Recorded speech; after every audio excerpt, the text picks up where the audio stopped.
Alright, welcome back to the fourth part of Jak and Daxter. And as of now, I'm still exploring the forest.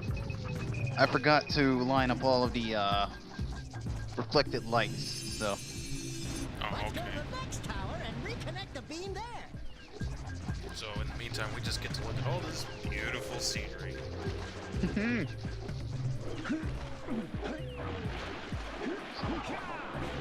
I'm not sure if I do a jump cut or something like that, because I probably didn't, because I forgot where one of them were one of the you know, reflective lights or beams were supposed to go.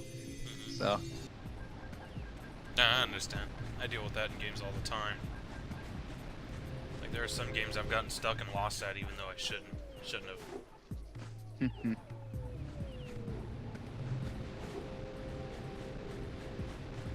Okay, so you finally moving on? So at the moment, I'm just well, not moving on yet. I still got to line up all the beams, but Yeah. I'm not sure how many. I'm not sure how many power cells I got in here. I shouldn't be here any longer though, because if I remember correctly, in this part I go to a new area.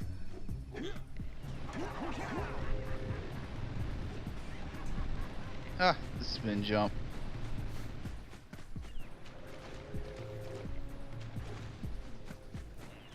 So, I think this is the final one. Yeah, I hope so. Get tired of this area.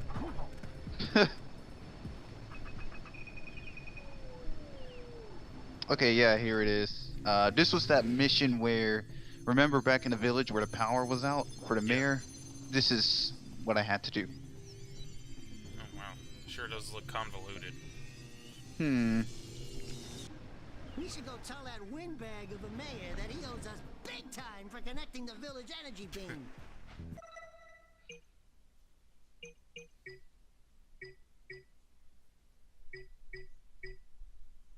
Give it a sec. Okay, I got everything except for... Okay, yeah. I've done everything.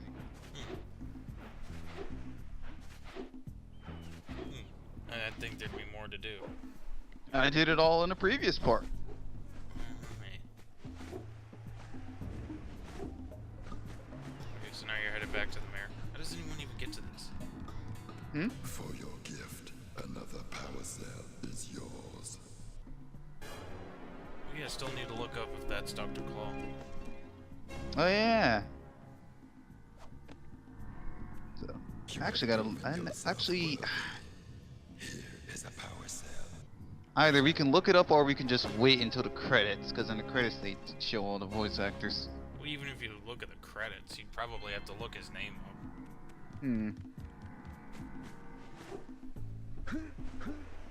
Oh, well, thank goodness we have the wonderful world of Wikipedia. You've collected enough Wiki. power cells to fuel my heat shield.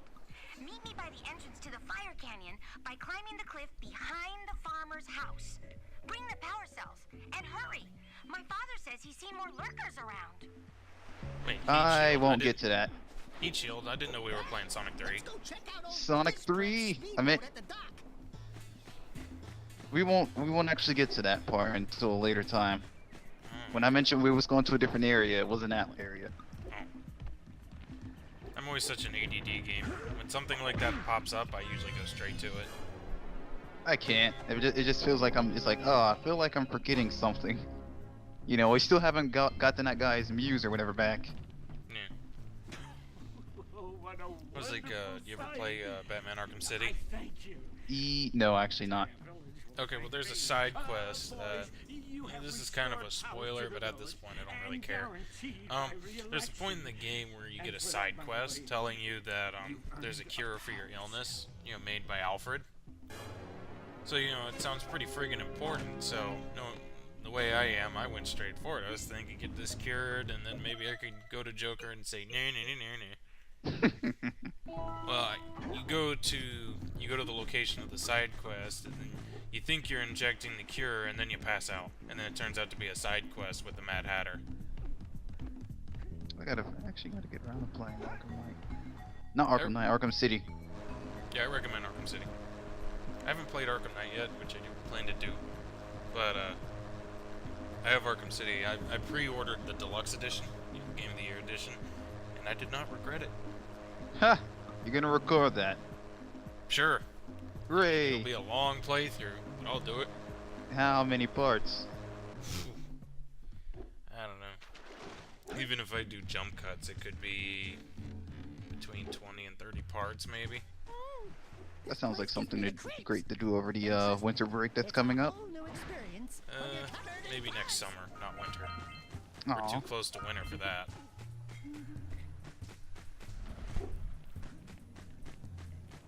So, anyways, yeah, this is the new area I was talking about. Back at Misty Island, the area that they were at during the beginning intro. And everything still looks the same. Why would it look any different? I think it's only been maybe a day or two. I don't know. Video game time.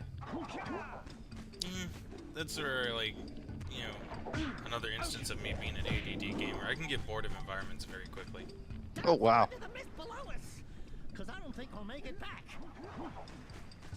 However, if there's an environment I really like, then sometimes I'll kind of get attached to it. And if I get to an environment I don't care about, I'd rather just go back to the one I like.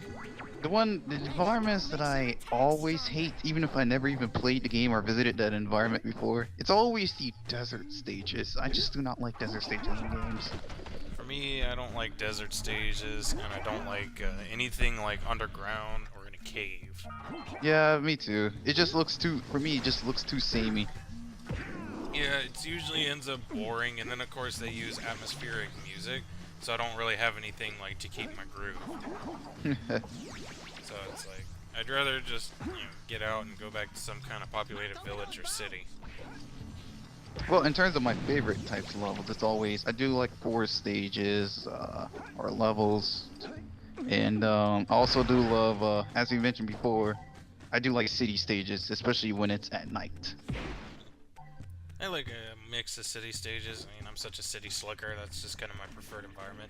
But I do like, I like snow aesthetics. I'm not a big, like... I also like that too. I like winter-ish stages. Yeah, I mean, like, I'm not saying I'm a big fan of ice physics, but I do like winter, like snow aesthetics, or especially when it's kind of Christmas themed. Yeah, those are that's one of my favorite aesthetics. Watching you kind of glitch slide all around here. Yeah, there are certain. I thought I was able to walk on it. I was able to jump to it, so you know. You hate when that happens. You get on something, but you're not supposed to be up there, so it won't let you be up there.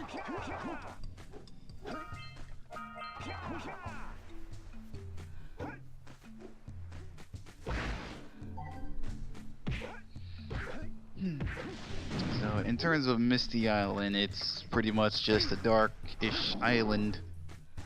Well, So yeah. not much in terms of well, there's that one interesting part where you're on the zoomer, or another part where it's kind of like you're being ambushed, and there's like a bunch of lurkers coming at you. Yeah. I see the sculptor's muse. Well, there's the thing I need to get for that artist dude back at the village. What's that? The muse thing, the yellow thing that just ran off. Like, look like a cat or something. I think I'm not sure if that's what it's supposed to be. I have no idea what a muse is. It looks like some kind of cat fox thing. Oh, almost had it. I got There it. you go. What the freak? Isn't that animal cruelty? No. Well, in the words of Clement, it's a video game. Hammer space. Bag of holding. I'm kind of curious as to how does he keep all those power cells and orbs and that cat thing in Bag his of holding. back. Oh. Yeah. For those of you in the audience that actually play D&D. Dungeons and more dungeons. There's no dragons at all. Well, I mean, if you play the right session, you can have dragons. And how often? What's the ratio between Dungeons and Dragons? Well, to be honest, depends on the dungeon master. Oh, Because sometimes you don't even go into any dungeons. Dragons, the board game. It's not a board game. No, I'm just saying. I wish there was a Dragons board game. It's a role-playing game. Oh, okay.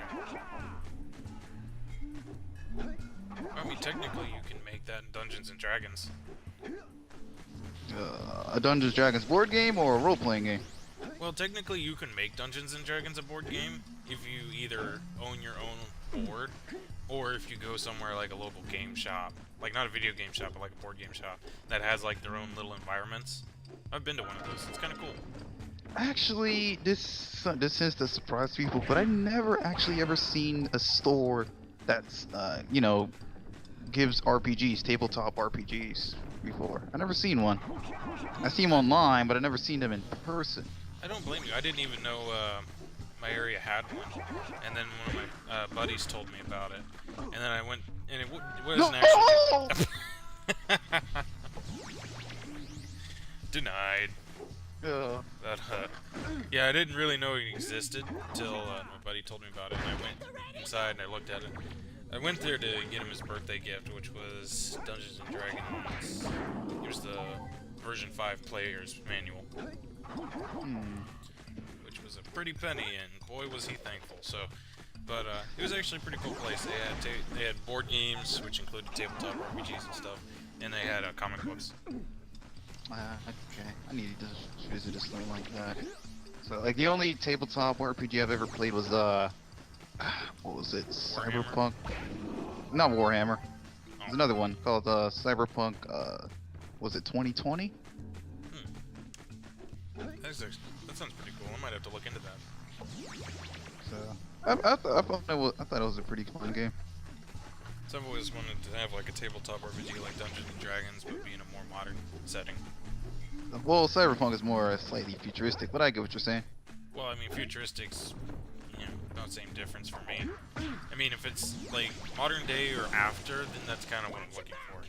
Because like I tend to get, I'm not actually the biggest fan of the medieval setting. It's an ambush, Jack! I don't mind it. I just kind of find it to be a tad overused sometimes. So, you know, I'll get like the future. Oh yeah, this is the part when I gotta fight off tons of lurkers. Wave mode. Hooray! I hate wave modes. I like them. It's just it depends if the combat is fun. That's the thing. But it can make the combat repetitive even if it's fun. Like, honestly, I think the only game where you could do wave mode and not get bored of the combat was Batman Arkham City. I do like Batman's, at least from videos that I've seen. I thought it looked fun. Arkham City's combat system is smooth. However, if you ever get like Arkham Origins, don't expect it to be exactly like City. It's actually a bit clunkier. What came first, Origins or City? City. Okay. I Because wonder what happened. Well, it was Arkham Asylum, Arkham City, Arkham Origins. There were a couple other spin-offs, and then Arkham Knight. What happened? Well, Yeah, if it's a Arkham- later release, then Arkham Origins wasn't made by Rocksteady. Ew. Arkham Asylum, City, and Knight were all made by Rocksteady. Arkham Origins was given to someone else. I can't remember who it is right at this moment. Okay, at least that clears things up. I always tend to find it funny how you would have a game and then you have the later game, but something is more clunkier than it used to be. And in most cases, it may end up just being because different developer. Well, yeah, I mean, it's a lot like how video games will have ports on different consoles, and it'll seem like a different game, usually because of a different developer. Yeah.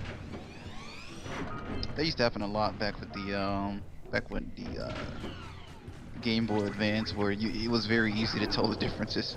Like, here's the GameCube and PlayStation Xbox version. Now here's the Game Boy Advance version. Completely different. Well, in my opinion, it has to be different. You can't put an Xbox, PlayStation, GameCube game on a Game Boy. No, I understand what you're saying. I understand why it's different. Because the Game Boy Advance, in terms of power, is basically like around the same level of a Super Nintendo. You see, what I'm looking at is more like games that are on similar consoles but are different. You mean like Sonic Unleashed? Yeah. Like the Wii and PlayStation 2 version are different from the Xbox and PS3 version. Yeah, I forgot a PS3 version, but because one was made by Sonic Team, the other one was made by Dimps. Same thing with well, yeah, it's, yeah. well, in most of the other games, Dimps did handheld, so. One game I think that did something like that, what I think was interesting, was Splinter Cell Double Agent. It was released on Xbox, the original Xbox, PS2, and then 360 and PS3. And the Xbox PS2 version actually had a different story compared to the 360 PS3 version. I don't remember if they were made by different developers, but I always thought it was interesting that they actually had different story progression. You know, and actually had like different story bits as well. So you have to play. Okay, you gotta play different versions. But hey, at least you know it sort of makes it a bit worthwhile to play Both versions. multiple versions. Yeah. Yeah. Though in Not the end, there's one specific storyline of the 360 PS3 version that's canon anyway. Because it has what do you call it? Basically a storyline that a branching storyline. Has a branching storyline, so you can make different decisions. But again, there's still one specific canon. So there's that. So.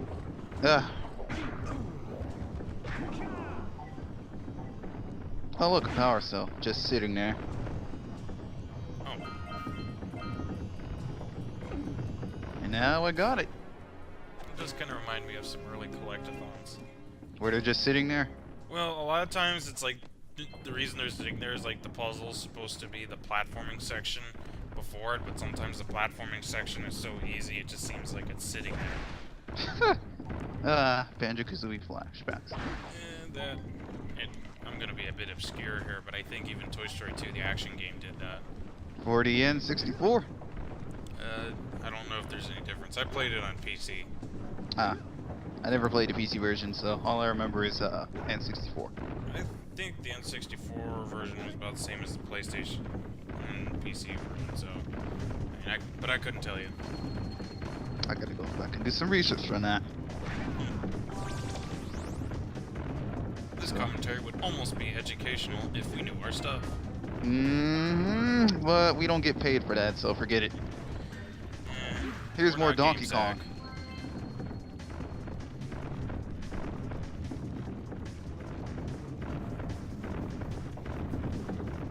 Did you know I actually died like 7 times here? When I was a kid anyways.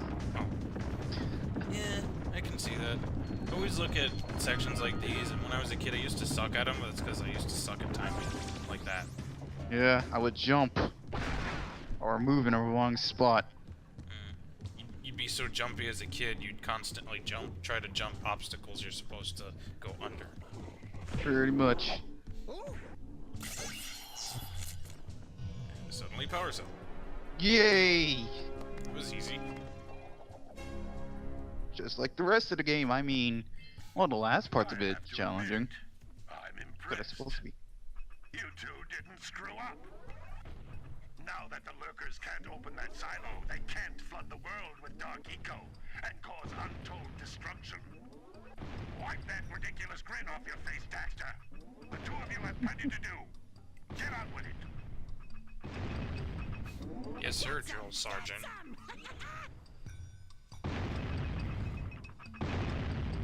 Did those items expire? They don't. Oh, okay. So, That's in this game, you know, in this game, there's a certain amount. You can complete an area by getting every single last one. So they don't disappear. Oh, okay. I guess I was thinking more of power-ups. Because usually if you open up power-ups, they disappear after a while. I'm not sure if anything disappears in this game. I will usually, whenever I see it, I always get it within in a matter of seconds. So. Yeah. I normally don't have... Oh, that's the end of the part. I'll continue what I was saying. We'll continue on in the next part. Yeah, I'll finish what I was saying.